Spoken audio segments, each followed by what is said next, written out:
राधे दोस्तों, मेरे YouTube channel धार्मिक कथा में आपका हार्दिक स्वागत है। मैं आज आपको अधिक मास के पुरुषोत्तम माध्यम का 8वां अध्याय बता रही हूँ।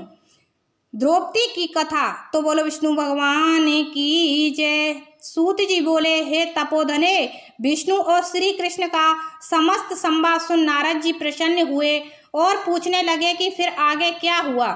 भक्त वत्सल श्री कृष्ण युधिष्ठिर एवं द्रौपदी को कृपा से देखते हुए अर्जुन से बोले, दुख में डूबे होने से तुमने तपोवन में आए पुरुषोत्तम का आदर किया है, यह मैं जानता हूँ, किंतु इस मास का महात्म भय से दुखित भीष्म द्रोण भी नहीं जान पाए और भय के द्वेष से तुमने भी नहीं जाना तथा वेद व्यास जी से प्राप्त विद्या आराधना में लगे रहे। मनुष्यों को प्रारब्ध अनुसार सदा भासता है, अतः प्रारब्ध भोग अवश्य भोगना चाहिए। मनुष्य प्रारब्ध से ही दुख सुख व आनंद को प्राप्त है, अतः भाग्य पर सदा भरोसा करके रहो। हे महाराज, अब आपके दुख का दूसरा कारण कहता हूँ। इतिहास सहित इस कथा को सुनो। यह द्रौपदी पूर्व जन्म में महाभाग्यशाली श्रेष्ठ मेधावी ब्राह्मण की अकेली पुत्री थी। यह बड़ी चतुर थी, नीति में निपुण थी। माता पहले मर जाने से पिता ने ही पाला पोसा था। पड़ोसिन सखियों का सुख देख पुत्र पौत्र की इच्छा करने लगी कि ऐसे मेरे भी सगुण भाग्य वाले, बढ़ता और सुख देने वाले श्रेष्ठ पुत्र किस तरह उत्पन्न हुए, ऐसा विचारा। परंतु प्रारब्ध ने तो पहले ही नाश कर दिया था। क्या कर्म करके एक सुरेश्वर को भजूं, किस मुनि के पास जाऊं, किस तीर्थ में जाकर वहां रहूं, मेरा भाग्य कैसा सो गया है। बड़े आचार्य की समस्या है कि मेरे भाग्य से मेरे पंडित पिता ने भी मेरे को विवाह योग्य होने पर भी मेरे सरीखे जोड़ी के वर को मुझे नहीं सौंपा। इधर शोक मोह की तरंगों से पीड़ित हो वह मेधावी ऋषिराज भी पृथ्वी पर भ्रमण करता था।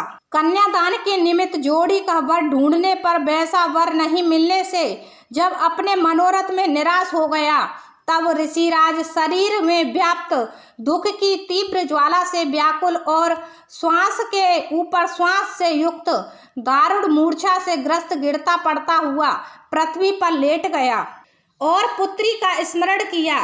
जब तक पुत्री भय से व्याकुल हो पिता के पास आवे, तब तक वह मरने के सरीखा हो गया।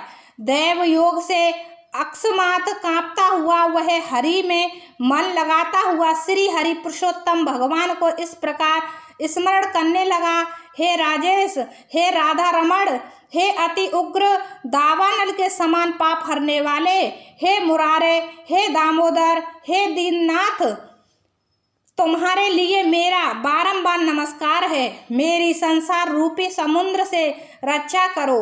मुनि के ऐसे वचन सुन बहुत जल्दी भगवान के लोक से परिकर आ गया और मरे हुए मुनि को हाथ में लिए भगवान के चरण कमलों में ला रखा। इधर उसकी पुत्री पिता के प्राणों को निकलता देख हाय हाय कर रोने और पिता की देह को गोदी में ले दुखित हो विलाप करने लगी। हाय पिता, हे कृपा सिंधु, पुत्री को आनंद देने वाले, मेरे को किसकी गोदी में बैठा के विष्णुपुर को गए।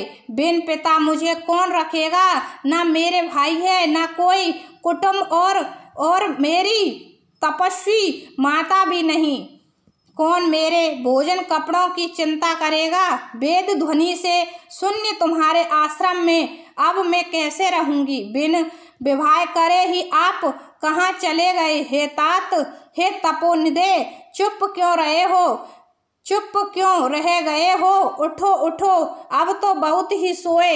ऐसा बारंबार विलाप करती हुई महादुखित हो रोने लगी। वहां उस वन में रहने वाले ब्राह्मण उसका रोना सुन हाहाकार मचाते वहां आ पहुंचे और पुत्री की गोद में मरे हुए मुनि को देख वन के रहने वाले अन्य सब मुनि भी रोने लगे। फिर पुत्री की गोद से मुर्दे को उठाकर शमशान में अंत्येष्टि की कन्या को समझाकर वे सब अपने अपने स्थान को चले गए।